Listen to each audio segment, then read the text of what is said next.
Creation అంటే ఏంటి? సృష్టించడం. మీ వాస్తవానికి మీరే సృష్టికర్తలు. మరి మనం ఏం సృష్టిస్తున్నాము? దేనికి దారి తీస్తున్నాము?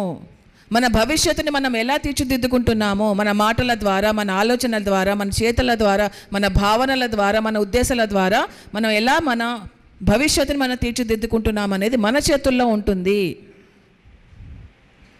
కష్టాలు వస్తాయి, బాధలు వస్తాయి, అవన్నీ ఎవరు తెచ్చుకున్నాము? మనమే తెచ్చుకున్నాం. నాకు కష్టాలు వస్తాయి, మోస్తున్నాయి, మొరో అని ఏడ్చుకుంటే అయిపోతుందా?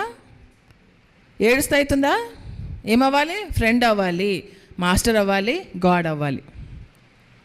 అది పత్రిజీ మనకు చెప్పింది.